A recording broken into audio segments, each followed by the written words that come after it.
Cəhənnəmin qapısı Türkmenistandan danışaq. Yer üzündə elə yerlər var ki, insan baxanda inanmaqda çətinlik çəkir. Sanki başqa bir planetdən gəlmiş mənzərədir. Türkmenistan səhrasında yerləşən və yerli xalqların cəhənnəmin qapısı adlandırdığı darvaza, qaz krateri də məhz belə yerlərdəndir. Bu krater həm elm, həm də mistika baxımından insanı heyrətə salır. Çünki 1971-ci ildən bugünə qədər alovları bir an belə sönməyib.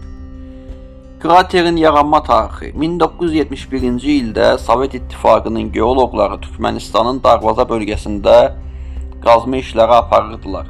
Məqsəd bölgədə zəngin təbii qaz yataqlarını aşkarlamaq idi, lakin qazma zamanı gözlənilməz hadisə baş verdi. Yeraltı boşluq çökməyə başladı, böyük bir krater əmələ gəldi. Çökmə nəticəsində yerin altından külli miqdarda təbii qaz çıxmağa başladı. Geoloqlar üçün vəziyyət çox təhlükəli idi. Çünki qaz sızması həm zəhərlənməyə, həm də böyük partlayışlara səbəb ola bilərdi.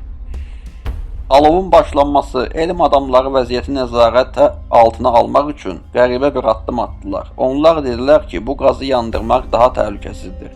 Çünki yanıb tükənəcək və təhlükə aradan qalxacaq. Beləliklə qazı yandırdılar, amma düşündükləri kimi bir neçə günə sönmədi. Əksinə alov illərlə davam etdi, hətta indi 50 ildən artıq vaxt keçsə də krater hələ də yanır. Bu səbəbdən yerli əhali buraya cəhənnəmin qapısı adını verdi. Çünki sanki yerin altında yanıb közərən bir cəhənnəm dünyasının qapısı açılıb. Kraterin təsvir edilməsi. Darvaza qaz krateri təxminən 70 metr enində, 20 metr dərinliyində böyük bir oyuqdur.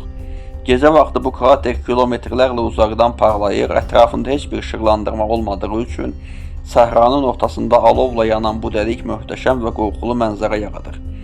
Səyahətçilər deyirlər ki, kraterin kənarında dayananda istiliyi üzündə hiss etmək olur. Hətta içəridən gələn yanma səsləri qulağa gəlir. Elm və sirr. Elm adamları kraterin yanmasının bu qədər uzun sürəcəyini əvvəlcədən təxmin etmirdilər. Çünki təbii qazın bir neçə həftəyə bitəcəyi güman edilirdi. Amma qaz ehtiyatı o qədər böyükdür ki, hələ də yanmağa davam edir. Bəzi alimlər hesab edir ki, bu alov hələ 10 illərlə sönməyəcək. Digərləri isə deyir ki, kraterin altında daha böyük qaz yataqları var və yanma prosesini sonsuzluğa qədər uzada bilər. Əslində elm üçün bu hadisə sadə görünür. Qaz çıxır, alovlanır və yanır. Amma məsələ burasındadır ki, bu qədər